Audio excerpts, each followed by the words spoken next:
his power base, we may see people like Zweli Mkhize, he's one of the names mentioned from a Zulu conference, taking control over the ANC. Or we may see the organization disintegrate. So what will happen towards the end of the year and directly after the conference will be very decisive. But what is clear, the ANC as an organization is in trouble. It is not, I believe, it's not going to ensure an absolute majority, that is 50% plus one in the 2024 election. They need to go for coalition politics. They need to reorientate. And I think the challenge for Mr. Ramaphosa will be to reform not only his own political party, but the new constitutional dispensation. We have already reached the tipping point of this constitutional dispensation. And we are entering a phase, and there are negotiations going on about how we should take South Africa forward into a further new political dispensation. Do you think that sorry, I'm hearing echo as I'm speaking, so not sure what's going on here, the control room. Can you hear me loudly and clearly? I can hear you clearly, yeah. Okay, there's an echo on my side. Let me try and talk to you and ignore the echo.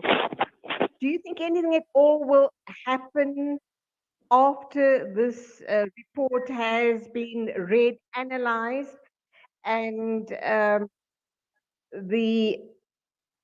I'm sorry, but the echo is really disturbing me. What sort of actions do you believe would emanate from the findings of this report?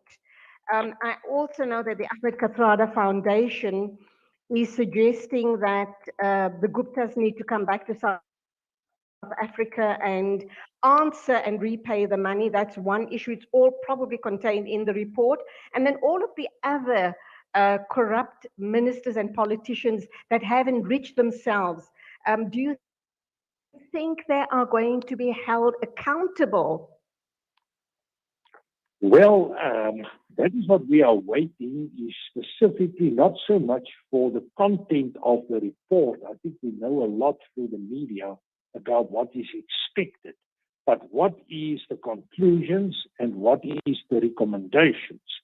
And then more important, how will the president and the leading groups react to this and start implementing this? And as I've mentioned in the beginning, it is quite clear that the problem is a very big one.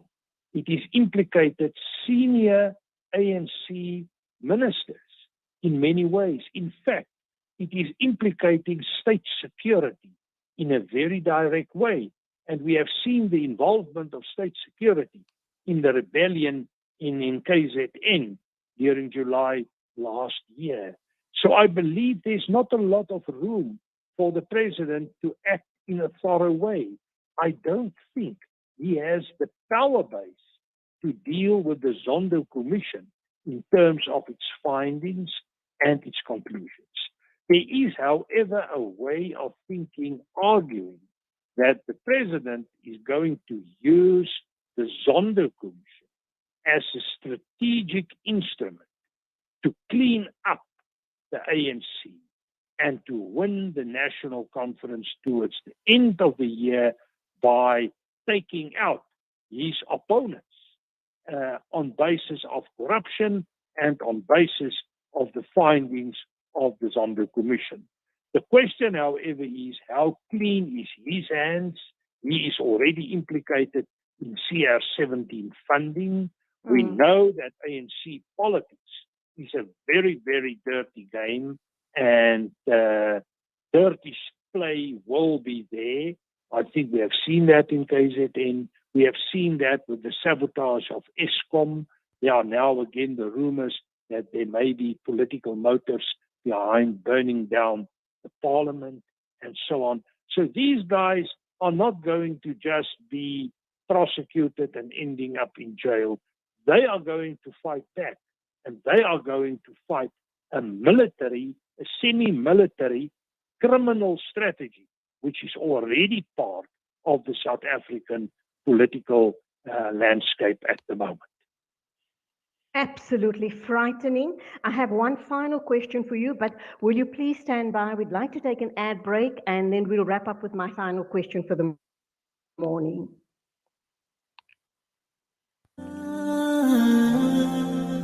Little bare feet on the icy wet ground, a shiver at his lips, mud on his clothes. When he is cold, the hunger is worse, the nights are longer, and the pain is more severe. What if this was your child? The Al-Imdad Foundation's Global Winter Appeal allows you to make a difference for refugees, IDPs, and struggling communities in 21 countries globally. Sponsor a winter pack today for just 600 Rand. Donate online at alimdad.com or call 0861 786 243.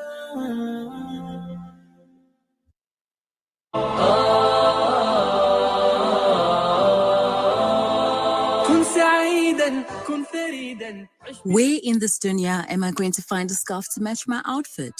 Only at Al Shazia, the scarf specialists. Enjoy a better shopping experience at our brand new premises. Bigger store, bigger ranges, best quality, excellent service, same friendly faces, ample parking. Al Shazia, now at 130 Brickfield Road, U and G Building, Overport, Durban. Grand opening on Friday, 17th December at 2 p.m. inshallah. Al Shazia, the scarf specialists.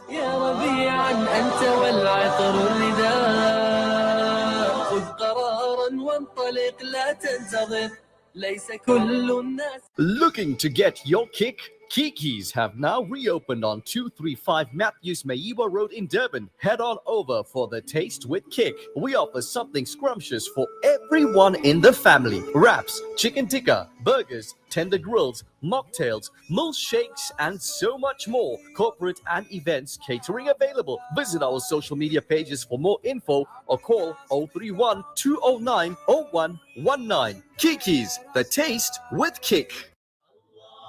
Thousands of Syrian Palestinian refugees and Lebanese children do not have access to education. Amman means safety and is a school that provides formal education from kindergarten to grade 9. Africa Muslims Agency aims to provide 650 children with education that will change the trajectory of their lives and their families' lives. Fulfill your intention by fulfilling their dreams. Donate 16,000 Rand per child or any amount. Go to africamuslimsagency.co.za or call us on 011-834-8685. Africa Muslims Agency, empowering, educating, inspiring.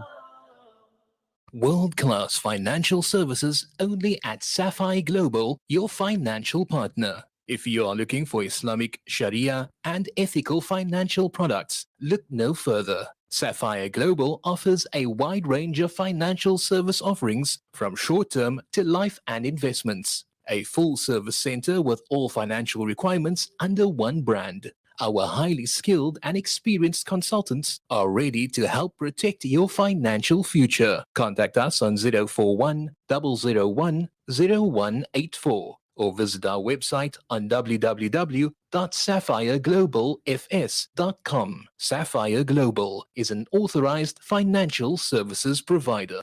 These days, I'm more health conscious than ever. So tonight it's stir fry for dinner, cooked in healthy Helios pure sunflower cooking oil. Helios is pure sunflower goodness, packed with omega-6. That's good for your heart and is approved as part of the Heart and Stroke Foundation eating plan. Dinner's ready! Helios, pure sunflower cooking oil. A healthy family is a happy one. Every 60 seconds, a silent pandemic claims the life of a child. Unsafe water is having a devastating global impact on health and livelihoods. Islamic Relief is at the forefront, providing clean and safe water to vulnerable communities around the world. Our tailored approach to sustainable water solutions enable families not just to survive, but to thrive, ensuring they stay healthy and safe. Give water, give life with Islamic Relief. Rejuvenating media day by day. This is Salam Media.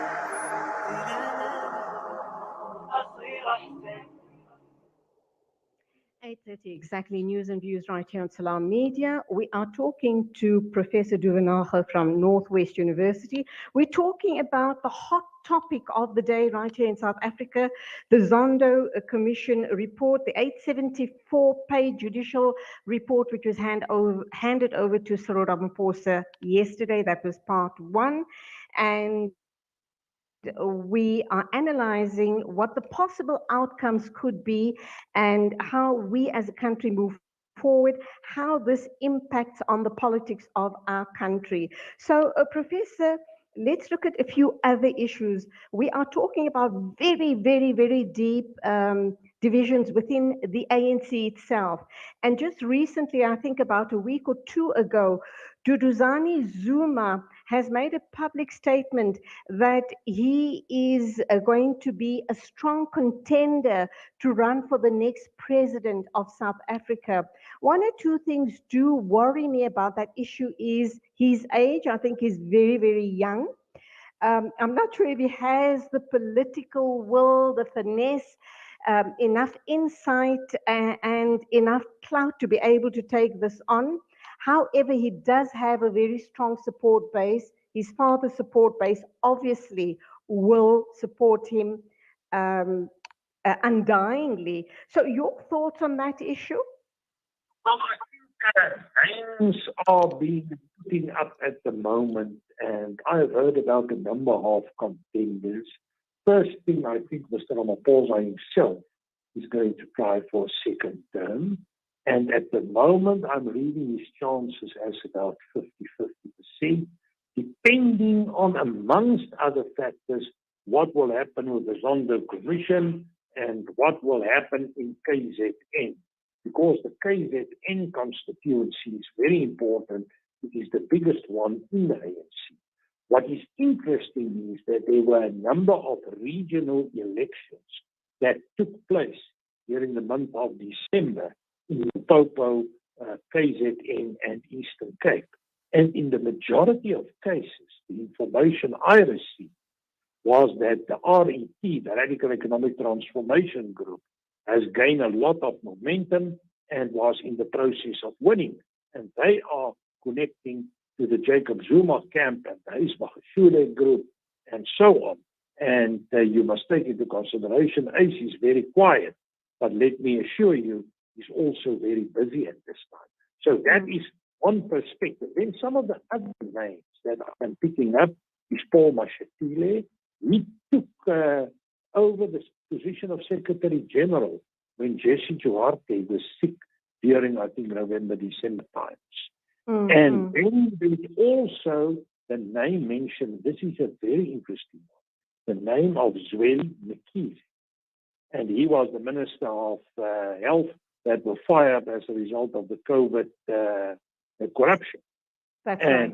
And it seems as if there's a lot of momentum behind him. And then I also know that from a woman's perspective, Lindiwe Sizulu is also a strong and prominent candidate. Now, saying all of this, where do we fit Duduzane Zuma? I think he's going to try. He has the aspirations to play a political role in future. But I cannot easily see him ending up in a position of president of the country. Maybe he can end up among the top 6 if he's very lucky and if there's a lot of mobilization behind him. But even that looks to me a bit a bridge too far. But, the ANC is a strange organization. Nothing is impossible. And we aren't sure who are in control of the real levers of power within that system. At the moment, it's an organization in chaos.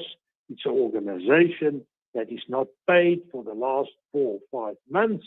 So I think at the moment, it will be there only, you cannot even make a calculated guess on who will come out on top.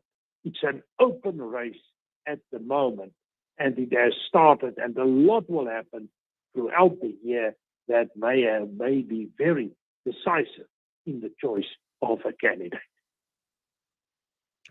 Why do we believe that the ANC is in this financial crisis, that they haven't been able to pay the employees their salaries over the past so many months? What exactly has gone down there that they find themselves in such a dire situation? Well, I think it has a lot to do with the battle against corruption. What we have seen within the ANC since 1994, they create this mega projects. And one of the mega projects was the arms deal. The other was the ESCOM deals, Kusile, Mudupi, and so on. And then only recently they had this other macro deal with the Russians about the nuclear power stations. And normally what they are doing, they are corrupting these projects and they are channeling finances through contracts to ANC organizations. And the party itself benefited from that. At the moment that is gone. Now they must operate on their own, like the Democratic Alliance, like the Freedom Front Plus, like all other political parties. And they just don't have the money. And for the last 4 months, my understanding was there were no payment or maybe only limited payment for people in the Duvenhage. And the long and the short is the ANC cannot afford the Duvenhage anymore. And that is their power base, that is their centrum, that is where people receive high salaries. And it was interesting, the state that will lead from the NEC meeting, that Ramaphosa directly told, I think it was Tony Yengeni, if we listen to the interview, that state funds were misused for party political purposes. And if there's an investigation, it may hit the ANC very hard. And he is very concerned about offering the ANC in that way. But again, saying that, we need to ask the question you put in the beginning. If that is the position of President Ramaphosa, according to that leaked interview with the NEC member, then we need to ask the question, how will he deal with the Zondo Commission? Isn't the Zondo Commission going to be a bigger Sereti Commission about the arms deal that absolutely went nowhere? And I have my concerns in this regard. Okay, I have so many other questions to ask you, Professor. We hope we can talk with you again tomorrow morning about the 8th of January, the upcoming January statement by the ANC. So if we can schedule you for tomorrow morning at the same time, we can have another conversation.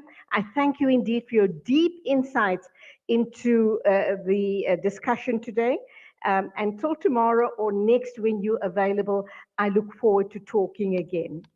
Thank you very much. I have an interview tomorrow just after 8 o'clock, but around 8:15 I would be available later on. So perfect. My producer will be in touch. Go well, and thank you once again, Professor Duvenhage from Northwest University. It is exactly 8:38 a.m. right here on Salam Media. Freedom Stationery supply Marlin and Marlin Kids pens to me and my school.